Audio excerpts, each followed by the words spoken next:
ఇక విశాఖలో స్పా మాటన అసాంఘిక కార్యకలాపాలు జరుగుతున్నట్టుగా పోలీసులు గుర్తించారు. సో దానికి సంబంధించిన బ్రేకింగ్ వార్త ఇది.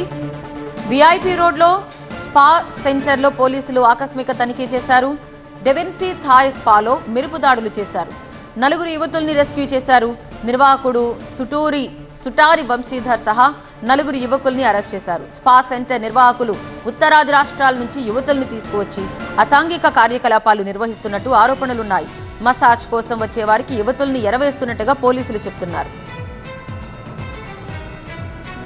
స్పా మాటున సాగుతున్న చీకటి దందా, పోలీసుల రైడ్స్ పై మరిన్ని వివరాలు మా సీనియర్ కరెస్పాండెంట్ ఖాజా అందిస్తారు. పోలీసులు ఎంత నిఘా పెట్టినా మరిన్ని తనిఖీలు చేపడుతున్న మసాజ్ సెంటర్ల మాటున చీకటి కార్యకలాపాలు గుట్టు చప్పుడు కాకుండా కొనసాగిపోతున్నాయి. ప్రస్తుతం చూడొచ్చు, ఇది డావిన్సీ స్పా, ఇది విఐపి రోడ్లోని ఒక కమర్షియల్ భవనంలో 5వ అంతస్తులో ఉంది. ఇది మసాజ్ సెంటర్ అనే పేరుకే కానీ లోపల జరుగుతున్న చీకటి కార్యకలాపాలు అన్నట్టు పోలీసులకు సమాచారం అందడంతో లోపల ఆకస్మిక దాడులు చేసి తనిఖీలు చేశారు. దీంతో ఒక్కసారిగా 5 నిందితులతో పాటు 4 బాధితులను రెస్క్యూ చేశారు. అంటే అందమైన యువతులను ఎరగా చూపి బిడ్డలను ఉత్తరాది రాష్ట్రాల నుంచి తీసుకొచ్చి ఇక్కడ మసాజ్ పేరుతో లోపల కార్యకలాపాలు నిర్వహిస్తూనే బిడ్డలను ఆకర్షించి 4 బిడ్డలు లోపల పోలీసులు రైడ్ చేస్తున్నప్పుడు ఉన్నారు.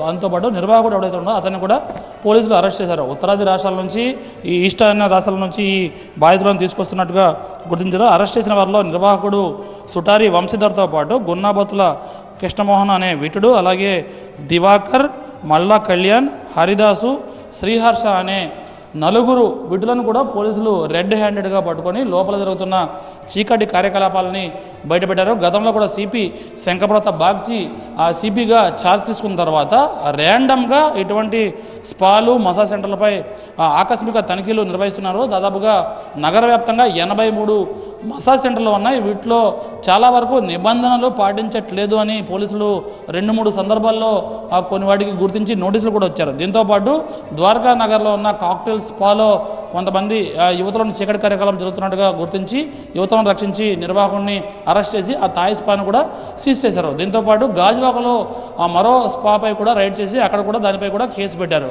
స్పా సెంటర్లో ఇంకా మార్పు కనిపించట్లేదు. తాజాగా జరిగిన పోలీసుల దాడుల్లో 4 బాధితులను, మహిళలను, యువతులను రెస్క్యూ చేశారు. 5 నిర్వాహకుడితో సహా 5 అరెస్ట్ చేసి రిమాండ్కి పంపించారు. ఈ స్పాను అప్పటి వరకు తదుపరి ఉత్తర్వులు జారీ చేసే వరకు దీంట్లో కార్యకలాపాలు నిర్వహించాల్సిందిగా నోటీసులు కూడా జారీ చేశారు పోలీసులు. మొత్తం మీద ఈ స్పా మసాజ్ సెంటర్లో పోలీసులు అయితే తనిఖీలు కొనసాగుతున్నాయి, నిఘా పెడుతున్నారు. అయితే మరికొంతమంది ఎవరైతే రహస్యంగా చేస్తున్నారో వారిపై కూడా ఆకస్మిక సోదాలు చేస్తున్నారు పోలీసులు. కెమెరా పర్సన్ బాబుతో ఖాజా TV9 విశాఖపట్నం.